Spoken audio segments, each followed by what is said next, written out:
Hello friends, आपका स्वागत है आपके अपने चैनल ब्रिलियंट शिक्षा बाय अनीता चंद्रा में। आज हम करेंगे क्लास 9th का चैप्टर नंबर 3 ड्रेनेज या अपवाह।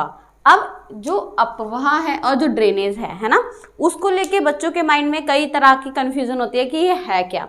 तो हम इस चैप्टर में ड्रेनेज समझेंगे, रिवर सिस्टम समझेंगे और बेसिकली हम रिवर्स की ही बात करेंगे। रिवर पॉल्यूशन क्या है, रिवर पॉल्यूशन को कम कैसे कर सकते हैं, हमारे इंडिया में कितनी तरह की रिवर हैं और वो ओरिजिनेट कहाँ से होती हैं। तो चलो टाइम वेस्ट ना करते हुए स्टार्ट करते हैं। और अगर आपने अभी तक हमारे चैनल को लाइक और शेयर और सब्सक्राइब नहीं करा तो प्लीज़ लाइक, शेयर और सब्सक्राइब ज़रूर करें ताकि आपको आगे आने वाली वीडियो का नोटिफिकेशन मिल सके।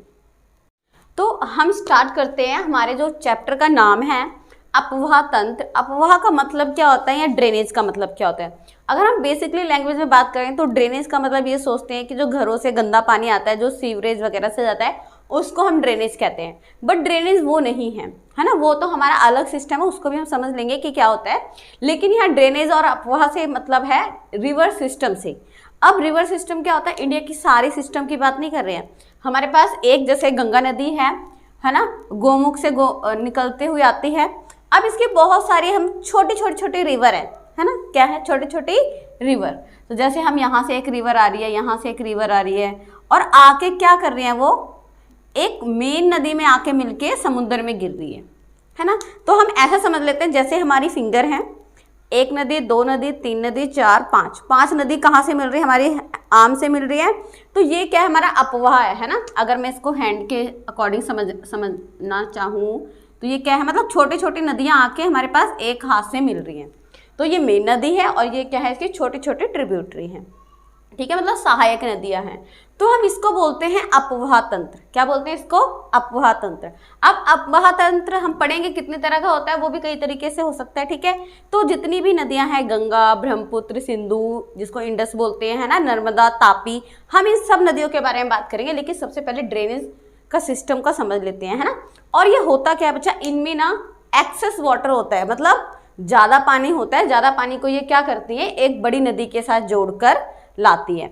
और जैसे आपने अपने घर में देखा होगा, बेसिन होता है ना, हम वॉश बेसिन बोलते हैं ना, कि हाथ धो लो, कपड़े धो लो, सॉरी बर्तन धो लो उसमें, है ना। तो उसमें क्या करता है, जब एक्सेस पानी होता है उसको मेन पाइप के साथ जोड़ रहे होते हैं। तो जो रिवर सिस्टम है वो क्या बनाते हैं, बेसिन भी बनाते हैं, है ना। आपको बुक जब पढ़ोगे एनसीईआरटी 9th क्लास की तो उसमें वर्ड मिलेगा बेसिन।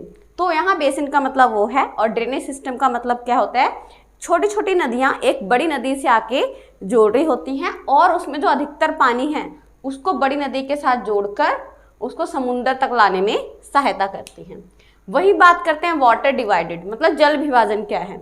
अब जल विभाजन का मतलब क्या होता है, एक नदी आ रही है यहाँ से सपोज फ्लो करके, ठीक है, बीच में कोई जमीन का टुकड़ा आ गया या कोई रॉक आ गई या कोई चट्टान आ गई, उसने क्या करा, यहाँ से नदी आ रही थी, इसको दो भागों में डिवाइड कर दिया, डेट इज जल विभाजन, ठीक है। तो रिवर सिस्टम, अपवाह का मतलब हमने समझ लिया क्या होता है ना, छोटी छोटी नदियाँ आके जिनमें एक्सेस वाटर होता है एक साथ मिला रही होती हैं। और वाटर डिवाइडेड क्या होता है, एक नदी आ रही है, बीच में कुछ भी आ सकता है, उससे क्या हो गया, हमारा जो पानी है दो जगह डिवाइड हो गया, डेट इज वाटर डिवाइडेड। हम बात कर लेते हैं कि हमारा जो ड्रेनेज पैटर्न है, मतलब जो अपवाह प्रतिरूप है, वो कैसा है। तो बच्चा सबसे पहले मैंने आपको बताया, हमारे पास तीन तरह की जो नदियां हैं, जो एक तो नॉर्थन वे से आती है हमारे पास, है ना, ऊपर हिमालय से आती हैं। दूसरी हमारी प्लेटो साइड है, वहाँ दो डिवाइडेड हैं, एक हमारी जो वे ऑफ बंगाल में है, एक अरब सागर में गिरती है वो। तो हमारे पास तीन तरह की जो नदियां हैं उनको हम डिटेल से पढ़ेंगे। लेकिन अगर आपने नदियां देखी हैं और अगर नहीं देखी हैं तो नेट पे आप देख सकते हो कि किस तरह उनका फ्लो होता है। तो सबसे पहले अगर हम कुछ नदियों को देखें, कुछ तो बिल्कुल स्ट्रेट जाती है ना, कुछ क्या होती है, जिग जैग करके जाती है ना, और कुछ क्या होती हैं, आगे से डिवाइडेड होकर जाती हैं। तो ये हमारा होता है ड्रेनेज पैटर्न। अब हम ड्रेनेज पैटर्न पे देख लेते हैं कि ये क्या कारण है नदियों के होने के। तो सबसे पहले है क्लाइमेट। अब क्लाइमेट इसमें कैसे असर डालता है, जैसे आपको पता होगा कि जो हमारे पास हिमालय से जो नदियाँ आती हैं वो 12मासी नदियाँ होती हैं, मतलब उसके अंदर जो ग्लेशियर वगैरह होते हैं वो पिघल के आते रहते हैं और जो नदियाँ हैं वो हमारी हमेशा उसमें वाटर रहता है, ठीक है। लेकिन वहीं अगर हम बात करें प्लेटो के साइड पे, तो वहाँ पे क्या होता है, जब बारिश होगी तभी नदियाँ ज़्यादा फ्लो करती हैं, अदरवाइज वो कम रहती है, ठीक है। तो ये हमारा क्लाइमेट की वजह से हो जाता है कि हमारा पैटर्न डिफरेंट हो सकता है। नेक्स्ट लैंड की बात कर लेते हैं। अगर देखो, अगर मैं ऐसा सिस्टम करती हूँ, ये मेरा ऊपर है, ये हमारा नीचे पे, अगर मैं कोई पानी डालती हूँ तो बिल्कुल स्ट्रेट जाएगा, है ना। तो यहाँ पे क्या होते हैं, नदियाँ हमेशा ऐसे करके फ्लो कर लेती है हमारे, है ना, या तो स्ट्रेट जाते हैं या फिर ऐसे फ्लो करती हैं। वही अगर बात करते हैं अंडरलाइन रॉक्स, अगर हमारी जमीन है उसके नीचे कई तरह की रॉक्स हो सकती है ना, जो उबड़ खाबड़ हो सकती है जिगजैग करके, तो नदियां भी हमारी जिगजैग करके ही जाएंगी। तो ये हमारा क्या है, ड्रेनेज पैटर्न। नेक्स्ट बात करते हैं डेंट्रिक ड्रेनेज पैटर्न। अब तो जो ड्रेनेज पैटर्न है वो 3 तरीके का है, इवन 4 तरीके का है हमारे पास। एक अरीय है, अरीय अपवाह तंत्र, है ना। तो हमारे पास 4 तरीके का है। सबसे पहले हम देखते हैं डेंट्रिक ड्रेनेज पैटर्न, मतलब दुमाकृति का अपवाह। अब यहाँ से ना दुमाकृता और डेंट्रिक से आपको अगर माइंड में कुछ आ रहा होगा, 9th क्लास या 8th क्लास में आपने पढ़ा होगा अभी साइंस में, जो न्यूरॉन होता है हमारा, है ना, उसकी शेप कैसे होती है, कुछ ऐसा करके हमारे पास बड़े से जुड़ रहा था ना, कुछ ऐसा करके। तो जो हमारे पास डेंट्रिक ड्रेनेज पैटर्न या दुमाकृता अपवाह है वो ऐसे ही होता है कुछ। एक हमारे पास नदी है, उसके आगे हमारे पास सहायक नदियां होती हैं, है ना, तो ऐसे बनता है, उसको बोलते हैं हम डेंट्रिक ड्रेनेज पैटर्न। नेक्स्ट बात करते हैं ट्रेलिस ड्रेनेज पैटर्न, मतलब जालीनुमा। अब इसमें क्या होता है, एक हमारे पास नदी है, उसके यहीं पर हमारे पास ड्रेन ऊपर की तरह, लेकिन इसके आगे भी हैं, मतलब आगे छोटी छोटी नदियां भी हैं, तो मतलब एक जाल जैसा बना लेते हैं, that is drainage pattern system हमारे पास। उसके बाद अगला आता है हमारा रेक्टेंगुलर ड्रेनेज पैटर्न, मतलब आयताकार अपवाह। अब इसमें क्या होता है, हमारी नदियां होती हैं लेकिन 90 पे मिल रही होती है। जैसे हमारे पास मेन नदी है, एक नदी ये थी, ये हमारे पास 90 मिल रही है, फिर एक नदी ऐसे होती है, ये हमारे 90 पे मिल रही है, मतलब जहाँ से भी ये मिट कर रही है वो किस पे बनेगी, हमारी 90 पे। वही बात करते हैं अरीय अपवाह तंत्र। तो ये क्या होता है, हमारे पास ये हमारे पास नदी होते हैं, यहाँ से इसकी सहायक नदियाँ ऐसे करके आ रही होती है ना, और यहाँ पे हमारी मेन जगह मिल रही होती है। तो ये था हमारे पास ड्रेनेज पैटर्न। जैसे अभी हमने बात करी थी कि जो हमारी इंडियन रिवर हैं वो 2 तरीके की हैं, एक तो हिमालयस रिवर, एक हमारी पेनिनसुलर रिवर, ठीक है, मतलब प्रायद्वीपीय नदियाँ और हिमालय की नदियाँ, है ना, 2 तरह की नदियाँ हैं। अब वहाँ पे कौन कौन सी नदियाँ हैं पहले हम वो देख लेते हैं। जो हिमालय से हमारी जो रिवर हैं वो कौन कौन सी हैं, सबसे पहले Indus river system, Ganga river system और ब्रह्मपुत्र रिवर सिस्टम। अब मैं इनको रिवर सिस्टम क्यों कह रही हूँ, इसके पीछे भी रीज़न है। रिवर सिस्टम मतलब ये अकेली रिवर नहीं है, इनकी बहुत सारी ट्रिब्यूटरी हैं, मतलब बहुत सारी सहायक नदियाँ हैं जो उनको एक कंप्लीट रिवर में बदलती हैं। तो यहाँ पे इंडस, गंगा और ब्रह्मपुत्र, यहाँ पे हमारे पास 3 बेसिकली जो लार्ज नदियाँ हैं वो हैं। वहीं डेक्कन प्लेटो में देखेंगे तो कौन सी है, नर्मदा, गोदावरी, तापी, महानदी, कृष्णा और कावेरी। अब इसमें भी आगे 2 पार्ट हैं, जो हमारे पास तापी और जो नर्मदा हैं वो हमारे कहाँ पे है, वेस्टर्न साइड है, और जो गोदावरी, महानदी, कृष्णा, कावेरी हैं वो ईस्टर्न साइड है ना। अभी हम उनको पढ़ेंगे डिटेल में। इनके आगे रिवर सिस्टम नहीं लिखा है क्योंकि ये नदियाँ इन नदियों से ज़्यादा छोटी होती हैं। वही बात करते हैं जो इन नदियों का पानी है वो बेसिकली कहाँ से आता है, हमारे पास जो स्नोफॉल होती है ना, स्नोफॉल है, ग्लेशियर है, क्योंकि हिमालयस हैं तो वहाँ पे बर्फ़ होगी, तो इनका जो सोर्स है पानी का वो वहाँ से आता है। वहीं प्रायद्वीप की बात करें तो ये मोस्टली हमारे पास रेन से आता है। कुछ कुछ सिमिलर चीज़ें हैं इन दोनों में, है ना। वही बात करते हैं, लिखा मोस्टली पेनिनलियर, मतलब 12मासी। ये नदियाँ कैसी होती है, इनमें हमेशा पानी रहता है, लेकिन ये क्या है, सीजनल बेस है। जब बारिश होगी तो उन नदियों में पानी होता है, अदरवाइज कम होता है।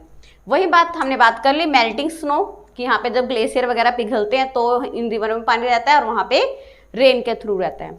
वही बात करते हैं लार्ज डीप।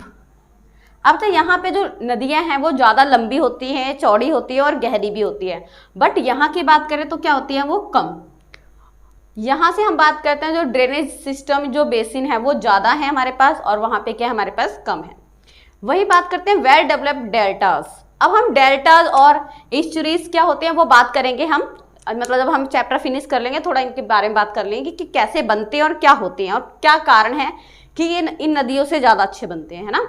वही बात करते हैं मैंडेटरिंग, मतलब जो ये नदियां हैं हमारे पास इंडस, गंगा और ब्रह्मपुत्र, ये हमारे पास स्ट्रेट नहीं है, ये इस फॉर्म में है ना, जिग जैग करके है, मतलब नदियां ऐसे करके। वही बात करते हैं सेंडिमेंट, मतलब जो हमारे पास अवसाद है। अवसाद क्या आता है बच्चा, जो नदियां होती हैं अपने साथ क्या करते हैं, जैसे यहाँ कोई नदी फ्लो कर रही है ना, अपने साथ क्या लिखेगी, मिट्टी, कंकड़, घास फूस सब कुछ अपने साथ लेकर आती है, और सिल्ट वगैरह, तो उसको हम अवसाद बोलते हैं। तो जो हिमालय की नदियां हैं वो लार्ज नंबर में हमारे पास अवसाद लाते हैं, जिससे हमारे पास क्या बनता है, नॉर्थन प्ले बना हुआ है ना। ये हमने पहले चैप्टर में बात करी थी। तो यहाँ पे लार्ज नंबर पे होता है, यहाँ पे क्या होता है हमारे पास कम होते हैं। और यहाँ की नदियाँ हमारे पास जिगजैग सी होती हैं, यहाँ की नदियाँ हमारे पास क्या होती हैं, स्ट्रेट होती हैं। तो ये बेसिकली डिफरेंट है हमारे पास किसमें, इंडियन रिवर सिस्टम में, हिमालय और प्रायद्वीपीय नदियों में। नेक्स्ट हम बात करते हैं, जैसे हमने अभी हिमालय रिवर की बात करी, तो हमारी इंडस, ब्रह्मपुत्र और गंगा, जो ये नदियां हैं ये मेन हैं। तो सबसे पहले बात कर लेते हैं इंडस रिवर सिस्टम। और बच्चा जब आप ये चैप्टर पढ़ रहे हो तो प्लीज़ मैप को साथ रखो, क्योंकि मैप इसमें आपके लिए जादू का काम करता है, आपको पता चलता है कि कौन सी नदी कहाँ से बहती है। तो जो इंडस रिवर सिस्टम है वो सबसे पहले उसका ओरिजिनेट ही कहाँ से होता है, मतलब उसका उद्गम स्थान कौन सा है, तो तिब्बत में मानसरोवर झील है ना, जो चाइना में है, वहाँ से ये निकलती है ना। और ये हमारे पास क्या है, जो जम्मू कश्मीर लद्दाख जिला है वहाँ से इंडिया में एंटर करती है, ठीक है। तो दो चीज़ें याद रखनी है, पहले तिब्बत में मानसरोवर झील है वहाँ से निकलती है, और जम्मू कश्मीर के लद्दाख जिले से क्या करती है, इंडिया में प्रवेश करती है, मतलब एंटर करती है। अब हम बात करते हैं सबसे क्या है, हमारे पास वर्ल्ड की सबसे बड़ी नदी है जिसकी जो लंबाई है वो कितनी है, 2900 किलोमीटर है, ठीक है। बट हमारी इंडिया में क्या है, इंडिया में सिर्फ 1/3 मतलब उसका 1/3 पानी हमारी इंडिया में है, बाकी सारा पाकिस्तान में फ्लो होता है। और जो पाकिस्तान है बच्चों वो पूरी तरह से इसी नदी पे हमारे पास क्या है, निर्भर है, ठीक है। तो इसके बारे में बात करेंगे, हमारे पास जो बुक में नहीं है लेकिन आपको पता होना चाहिए। उसके बाद इसका बेसिन की बात कर लेते हैं। बेसिन मतलब ये कहाँ कहाँ से होकर आती है ना। तो जम्मू कश्मीर, पंजाब और हिमाचल, इसका थोड़ा सा पार्ट वहाँ से फ्लो करता आता है, जहाँ पे कितना पानी है, 1/3 पानी है। उसके बाद इसकी सहायक नदियाँ बात कर लेते हैं। सहायक नदियाँ मतलब इसकी ट्रिब्यूटरी कौन सी हैं, रावी, चेनाब, झेलम, व्यास और सतलुज। और लास्ट में आके कहाँ मिल जाती है, अरब सागर में गिर जाती है, मतलब अरेबियन सी में आके इसका सागर के साथ मिल जाते हैं। तो ये हमारा छोटा सा था कि इंडस रिवर सिस्टम है क्या, तो ये हमारा इंडस रिवर सिस्टम था। उसके बाद हमारी इंडिया और पाकिस्तान का हमेशा झगड़ा चलता रहता है, इसी को लेकर 1960 में इंडस वाटर ट्रीटी बनाई गई थी, जो इंडिया और पाकिस्तान के बीच हुई थी। इसमें क्या मतलब एक डॉक्यूमेंट साइन कराए गए थे, ताकि होता है ना कि अगर इंडिया और पाकिस्तान की लड़ाई होगी तो इंडिया वाले पानी देना बंद कर देंगे, है ना, तो पाकिस्तान कहाँ चला जाएगा। इसी को लेकर गवर्नमेंट ने क्या करा था, एक डॉक्यूमेंट पास कराया गया था, उसमें ये लिखा था कि जो इंडिया वाले हैं वो सिर्फ 20% वाटर ही इंडस का यूज़ करेंगे, है ना, मतलब 80% कौन करेगा, पाकिस्तान, लेकिन इंडिया वाले इसका क्या करेंगे, सिर्फ 20%। तो जो 20% वाटर है हमारी इंडिया वाले किस लिए यूज़ करते हैं, इरिगेशन के लिए, ठीक है। तो आपको इंडस रिवर सिस्टम के बारे में पता होना चाहिए। करते हैं हमारे पास जो हम चैप्टर स्टार्ट कर रखा था, द गंगा रिवर। इससे पहले हमने अभी ब्रह्मपुत्र नदी करी थी, ठीक है। तो बच्चा सबसे पहले हम बात कर लेते हैं जो गंगा नदी है उसका ओरिजिन कहाँ पर है। तो ओरिजिन मतलब उसका उद्गम स्थान है हमारा गंगोत्री, जो वेस्टर्न हिमालय से है। अब जो गंगा नदी है वो क्या है बच्चा, गंगा की जो लंबाई है वो 2500 किलोमीटर है। याद रखनी है कितने किलोमीटर है, 2500 किलोमीटर है। और जो गंगोत्री है उस मतलब जब निकल के कहाँ पर आती है, हमारे हरिद्वार में, है ना, हरिद्वार में हमारी गंगा बह रही है।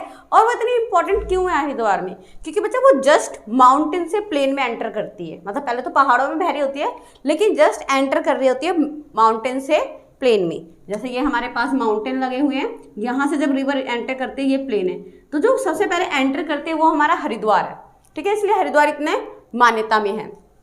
वहीं बेसिन की बात करें, मतलब कहाँ से होकर आते हैं, उत्तराखंड, यूपी, वेस्ट बंगाल, यहाँ सबसे है इसकी जो बेसिन है ना। उसके बाद ये हमारे पास आती है बांग्लादेश में, है ना। बांग्लादेश में आने के बाद हमने बात करी थी ना, यहाँ पे हमारी बांग्लादेश की जो है हमारे मिल जाते हैं वहाँ पर आके, और ब्रह्मपुत्र नदी के साथ मिलकर, बता इंपॉर्टेंट क्वेश्चन है, कौन सा डेल्टा बनाती है, सुंदरबन डेल्टा, है ना। कौन सा डेल्टा बनाती है, सुंदरबन डेल्टा। और डेल्टा की बात रही तो मैं आपको बाद में बता दूंगी डेल्टा और मतलब उस सैचुरेशन में क्या फ़र्क होता है। तो डेल्टा हमारे पास क्या होते हैं बच्चा, नदियों के पानी से बनते हैं, है ना, मतलब नदियों का पानी हमारे पास ऐसे आ रहा होता है और बीच में ना टापू सा बन जाता है ना, टापू नहीं होता है लेकिन टापू सा बन जाता है और नदियाँ इसके आसपास से बहने लग जाती हैं। तो कुछ इस तरह का डेल्टा होता है हमारे पास, है ना। तो ये डेल्टा के ऊपर सीधा बच्चा रॉयल बंगाल टाइगर के लिए, ठीक है, वो आपको याद रखना है। और उसके बाद डेल्टा के बाद बच्चा कहाँ पे मतलब कौन से सागर में गिरते हैं, तो वे ऑफ बंगाल, मतलब बंगाल की खाड़ी में आके ब्रह्मपुत्र नदी के साथ विलीन हो जाती है। और ये इंडिया में इनका मीटिंग पॉइंट होता है बच्चा एक हमारे पास गंगा का, गंगा, जमुना और सरस्वती तीनों नदियों का संगम है। और वो पॉइंट कौन सा है बच्चा, इलाहाबाद, ठीक है, ये याद रखना है। वही बात करते हैं इसकी ट्रिब्यूटरीज क्या हैं, और जो इसकी शेप है बच्चा वो कुछ ऐसी है, सांप जैसी। क्यों है? क्योंकि इसकी बहुत सारी सहायक नदियां हैं, जैसे यमुना, रामगंगा, गोमती, गंडक, कोसी, घाघरा। तो ये सारी क्या है बच्चा, इसकी सहायक नदियां। नेक्स्ट करते हैं हम ब्रह्मपुत्र नदी। नेक्स्ट हम करते हैं ब्रह्मपुत्र नदी। अब जो ब्रह्मपुत्र नदी है और जो इंडस नदी है वो एक दूसरे के साथ से ही निकलती है ना। तो हमने बात करी थी, ये हमारा अगर इंडिया की बात करें, यहाँ हमारा क्या था, जो मानसरोवर था वहाँ से वो निकल रही थी, हमारे पास इंडस रिवर है ना। तो जो ब्रह्मपुत्र नदी है वो भी वहीं से निकलती है, और हम इसकी जो लंबाई है बच्चा वो कितनी है, 2900 किलोमीटर है। और ये हिमालय के पैरेलल बहती है, ठीक है, मतलब जो हिमालय हमारे पास माउंटेन है उसके पैरेलल नदी बहती है। और ये हमारे इंडिया में बच्चा अरुणाचल प्रदेश से एंटर करती है। कहाँ से एंटर करती है? अरुणाचल प्रदेश से। वैसे बहुत बड़ी रिवर है, लेकिन इंडिया में इसका थोड़ा पार्ट है, इसलिए हम इसको बड़ी रिवर नहीं कहते हैं ना। तो हमारे इंडिया में अरुणाचल प्रदेश से एंटर करते हैं, तब भी इसको संगपो ही कहते हैं। लेकिन जैसे ही ये असम साइड आती है बच्चा, तो इसका नाम चेंज हो जाता है, इसको ब्रह्मपुत्र कहना शुरू कर देते हैं, ठीक है। और जो चीन में बोलते हैं इसको संगपो। क्या बोलते हैं इसको? संगपो। और जो संगपो शब्द है उसका मतलब है पवित्र करने वाली नदी, ठीक है, इसलिए वहाँ पे संगपो कहते हैं, अगर आपको कभी क्वेश्चन में आ जाए तो। असम में ब्रह्मपुत्र कहते हैं। जैसे ही बांग्लादेश में एंटर करती है, गंगा नदी भी हमारी बांग्लादेश में एंटर करती है, ये भी, तो इसको जमुना बोलते हैं वहाँ पे। क्या बोलते हैं? जमुना। और जब ये गंगा से मिल जाती है वहाँ पे जाके, मतलब गंगा से मिलने वाली सबसे बड़ी नदी ब्रह्मपुत्र है। ये भी एक आपको क्वेश्चन आ सकता है ना। फिर गंगा और ब्रह्मपुत्र दोनों नदियां मिलाकर डेल्टा बनाती है, हमने देख लिया था। उसके बाद इसको पद्मा बोलते हैं, और जब ये बे ऑफ बंगाल में गिरती है तब वहाँ पे उसका नाम मेघना हो जाता है। तो ये एक ऐसी नदी है जिसके इतने सारे नाम है, पहले संगपो है, फिर ब्रह्मपुत्र है, फिर मेघना है, फिर पद्मा है ना। तो ये हमारे नाम है। और एक और चीज़ की बात करते हैं, जैसे हमारे पास हिमालय के साइड या जहाँ से एंटर करते हैं अरुणाचल प्रदेश वगैरह में, तिब्बत के साइड सॉरी, तो वहाँ पे कोल्ड इलाका है, बारिश कम होती है, तो इसलिए वहाँ से वो ये सिल्क वगैरह, मतलब जो अवसाद वगैरह ये कम लाती है। लेकिन जैसे ही भारत में एंटर करती है अरुणाचल प्रदेश, तो वहाँ पे बारिश, क्लाइमेट बहुत ज़्यादा चेंज हो जाता है, और फिर ये अपने साथ काफ़ी मात्रा में अवसाद लेकर आती है, और बांग्लादेश यहाँ साइड क्या करती है, इसमें बाढ़ वगैरह बह जाती है, ठीक है। तो आपको ये पता होना चाहिए, ये है ब्रह्मपुत्र नदियाँ। तो हमने हिमालय नदियाँ 3 कर ली बच्चा। हमारे पास सबसे पहले इंडस रिवर हो गई, फिर हमने गंगा कर ली, और फिर हमारी ब्रह्मपुत्र, जो बड़ी नदियाँ हैं हमारी हिमालय की। अब करते हैं हम प्रायद्वीपीय नदियाँ। अभी तक हमने करी हिमालय नदियाँ, अब हम करते हैं हमारी पेनिसुलियन रिवर या प्रायद्वीपीय नदियाँ, है ना। प्रायद्वीपीय क्या था हमारे पास, जैसे मैंने इंडिया की बात कर रही थी, तो ये हमारा इंडिया का नीचे वाला हिस्सा है ना। तो यहाँ पे हमारा क्या है, राजस्थान, गुजरात है। तो जो ये वाला इतना हिस्सा है ये हमारा क्या है, हमारा प्रायद्वीपीय। अब बच्चा यहाँ पे हमारे पास, हमने यहाँ बात करी थी, यहाँ पे ईस्टर्न घाट है या वेस्टर्न घाट है। तो बच्चा जो यहाँ की साइड नदियाँ हैं ये 2 ही है हमारे पास, एक नर्मदा और एक तापी, ठीक है। और कोई नदी नहीं है यहाँ पे, मतलब छोटे छोटे होंगे, लेकिन ये हमारी 2 मेन नदियाँ यहाँ से, ठीक है। बाकी गोदावरी, कृष्णा, कावेरी, महानदी वो ईस्टर्न साइड की तरफ बहने वाली नदियाँ। तो पहले बात कर लेते हैं नर्मदा रिवर की। तो नर्मदा रिवर हमारे पास कौन सी है, अगर पेपर में क्वेश्चन आता है कि नदियों का वर्गीकरण करो, तो पहले हिमालय की नदियाँ बता देनी है। उसके बाद प्रायद्वीपीय नदियाँ हमारी 2 पार्ट में है, एक वेस्टर्न घाट की तरफ, एक ईस्टर्न घाट की तरफ, है ना। तो वेस्टर्न घाट की तरफ है तो यहाँ पे हमारा कौन सा सागर है, अरेबियन सी, मतलब अरब सागर है यहाँ पे, और वहाँ पे बे ऑफ बंगाल है। तो यहाँ पे हमारे पास 2 नदियाँ हैं। सबसे पहले बात कर लेते हैं नर्मदा। अब नर्मदा का बच्चा ओरिजिन कहाँ पे हुआ है, मध्य प्रदेश के अमरकंटक। और जब आप ये रिवर कर रहे हो ना, प्लीज रिवर का मैप अपने पास खोल लें, आपकी बुक में एनसीईआरटी में दे रखा है। तो मध्य प्रदेश में अमरकंटक जगह है, वहाँ से निकलती है। हमारे पास वेस्टर्न रिवर है। इसके का बेसिन की बात करें तो एमपी और गुजरात है, मतलब वहाँ से फ्लो होकर आती है ये। और ये बहुत अच्छा टूरिज्म प्लेस है, ठीक है। जो हमारी इंडिया की इकॉनमी है वो यहाँ पे हमारी बेस भी है, क्योंकि यहाँ पे बच्चा जो नदी है बहुत अच्छा, मतलब एक टूरिस्ट प्लेस फॉर्म करती है ना। और इसकी बहुत छोटी छोटी सहायक नदियाँ हैं। और लास्ट में कहाँ गिरती है बच्चा, अरब सागर में। कहाँ पे गिरती है, अरब सागर में। तो ये आपको छोटी सी बात है, नर्मदा रिवर के बारे में पता होना चाहिए। सबसे पहले इसका ओरिजिन कहाँ पर है, मध्य प्रदेश में, अमरकंटक में। वेस्टर्न रिवर है, छोटी छोटी नदियाँ हैं, टूरिज्म प्लेस करती है, और उसके बाद ये अरब सागर में गिर जाती है, ठीक है। उसके बाद करते हैं तापी नदी। अब अच्छा जो तापी है ना, पहले हमारे पास नर्मदा है, उसके ठीक नीचे हमारे पास कौन सी होती है, तापी नदी। अब जो तापी नदी है वो मध्य प्रदेश में ही सतपुड़ा पहाड़ियाँ हैं बच्चा, हमने पहले चैप्टर पढ़ा तो उसमें कराया था सतपुड़ा। तो वहीं से श्रृंखलाओं से निकलती हुई आती है। वही इसका अगर ओरिजिन की बात करें तो वही एमपी सतपुड़ा हो गया। बेसिन क्या है, एमपी, गुजरात और महाराष्ट्र से होते हुए ही अरब सागर में गिर जाती है। तो ये थी हमारे पास वेस्टर्न घाट की रिवर्स। नेक्स्ट हम करते हैं हमारे पास मतलब हमारे पास अभी हमने वेस्टर्न घाट की कर ली थी, अब हम यहाँ से भी करेंगे ईस्टर्न घाट की नदियाँ, है ना। तो जो सबसे पहले हम बात करें तो जैसे हमारे हिमालय में सबसे बड़ी जो नदी है वो गंगा रिवर है। सेम इसी तरह जो ईस्टर्न साइड की जो नदियाँ हैं उनमें जो सबसे बड़ी है, जिसको साउथर्न गंगा या दक्षिणी गंगा भी कहा जाता है, वो है हमारे पास गोदावरी रिवर। तो गोदावरी रिवर को हम क्यों दक्षिण की गंगा कहते हैं, क्योंकि बच्चा इसका जो रिवर सिस्टम है ना, जो इसकी सहायक नदियाँ बहुत सारी हैं और बहुत बड़ा रिवर सिस्टम मतलब कवर करके एरिया करके फिर वे ऑफ बंगाल की तरफ जाती है। तो पहले हम बात कर लेते हैं, ये ईस्टर्न फ्लोइंग रिवर है, ये हमने देख लिया। इसका ओरिजिन कहाँ से करें तो वेस्टर्न घाट नासिक, यहाँ पे हमारे पास है वेस्टर्न घाट से इसका ओरिजिन होता है और यहाँ से होते हुए जाती है ना। तो बच्चा ये क्या करती है, अपने साथ बहुत ज़्यादा सिल्क सिल्ट ये सब लेके, क्योंकि देखो ये वाला हिस्सा ऊंचा है बच्चा, ये वाला हमारा क्या है नीचा है ना। तो ऊंचाई से नीचे की तरफ फ्लो करती है, तो जितना ज़्यादा अवसाद ये हो सकता है वो अपने साथ लेकर जाती है, ठीक है। और ओरिजिन हम देख लेते हैं, इसका वेस्टर्न घाट नासिक हो गया। बेसिन क्या है, महाराष्ट्र, एमपी, उड़िया, है ना, और आंध्र प्रदेश से होकर बंगाल की खाड़ी तक जाती है। और वहीं इसकी अगर सहायक नदियों की जो मेन नदियां बात कर ले वो मजीरा है और पेनगंगा। तो बच्चा कहाँ से है हमारे पास, यहाँ से फ्लो होते हुए ईस्टर्न घाट की तरफ जाती है। तो ये हमारे गोदावरी रिवर। नेक्स्ट बात करते हैं महानदी। अब अच्छा महानदी क्या है, यहीं से हमारे साइड से निकलती है ना, पास से ही थोड़ी।